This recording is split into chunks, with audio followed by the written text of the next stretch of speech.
morning, guys. It's Andrea from the Codex Club, and this is Penny, my cute little 8-month-older. And welcome, if you're new, and welcome back if you have been following along. I've been doing this daily devotional playlist based on Mrs Charles Cowman's Streams in the Desert, and today is March 2nd. So we are going to read from this classic little Bible study together, and if you would like to join, I'd really love that. And okay, here we go. March 2nd. Be ready in the morning and come up. Present thyself there to me in the top of the mount, and no man shall come up with thee.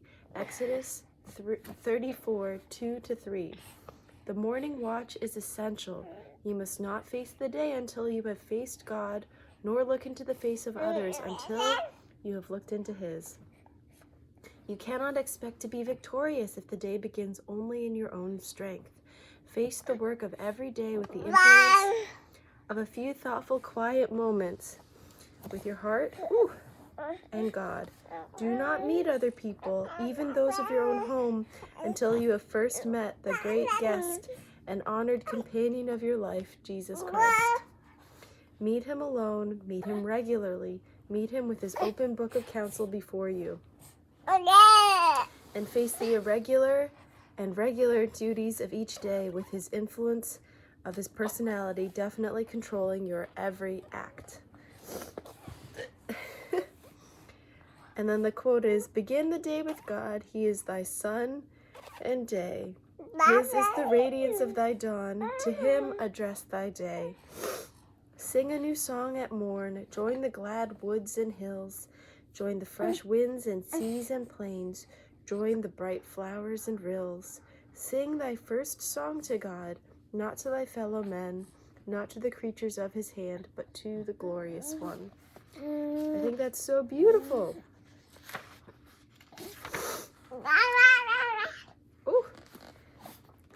Take thy first walk with God, let him go forth with thee, by stream or sea or mountain path, seek still his company. The first transaction he, with God himself above, so shall thy business prosper well, all the day be love. And that quote is by Horatius Bonar.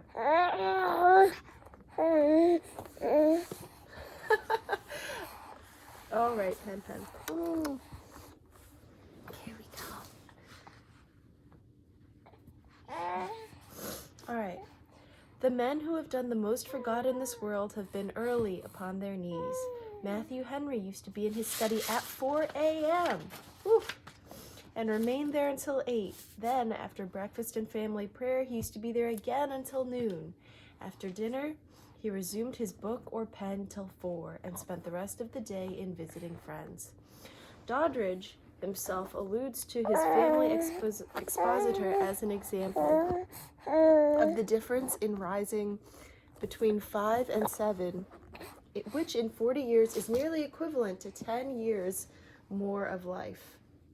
Dr. Adam Clark's commentary was chiefly prepared very early in the morning. Barnes's popular and successful commentary has also been the fruit of early morning hours. Simeon's sketches were chiefly worked out between 4 and 8. So, if we are to take the advice of today's passage, I thought I was an early riser. My kids wake up anywhere between like 6 and 7:30, but I guess I've been slacking.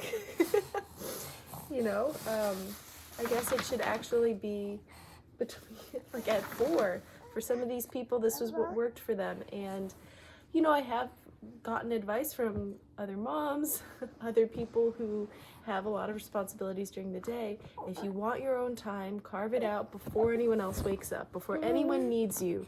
And I agree with that.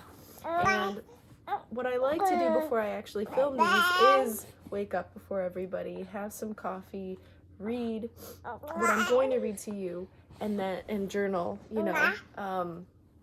and it doesn't always happen.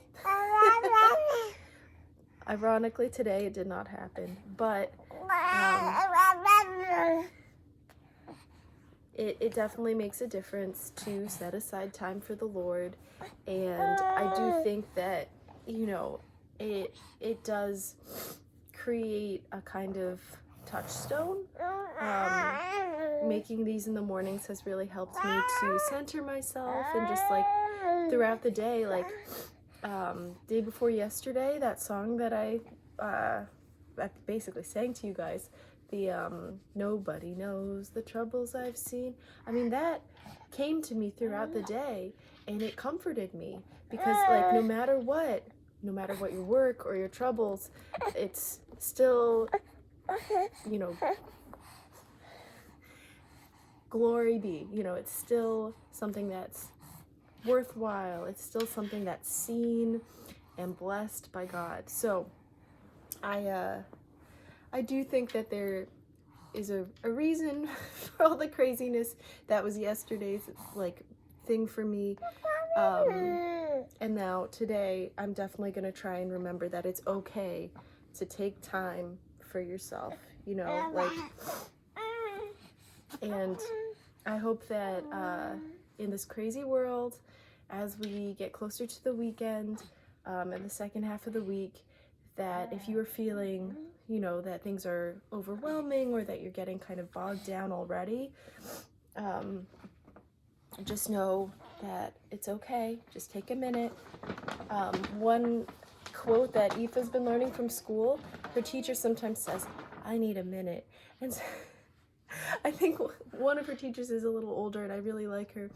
But Aoife and I will be playing, and then now and then she'll just say, "I need a minute." And then she'll keep playing. But I love that. I'm like, you know what? Fair. We all could use a minute. And I don't think that most of the people seeing this are going to wake up at 4, but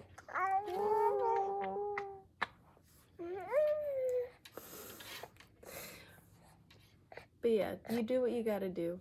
All right, well, thanks for joining me, and please like and subscribe if you haven't already, and you like this kind of stuff.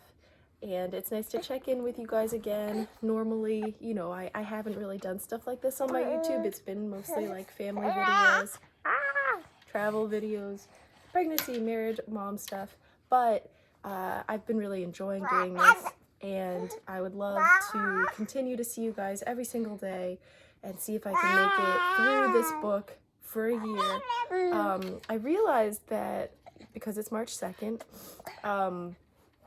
that I never filmed a February 29th video, because when I'm filming this is 2023, and I purposely didn't pick a date because I wanted it to be evergreen, but there was no February 29th this year, so maybe I will do an extra video at some point to just have that in case there is a February 29th and I'm watching this later on.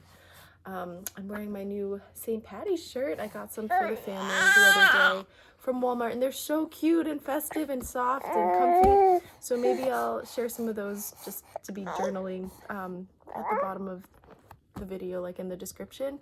So if you guys are watching and you're doing St. Patty's shopping, I also got like those generic Rice Krispie cereals because it's all from Walmart. Ooh. And yeah, we're gonna do our corned beef, our Rice Krispie treats. It's gonna be fun. It's just a few weeks away, and we're already getting psyched. So that is life recently. All right, Teddy, say goodbye. Bye. All right, have a good one.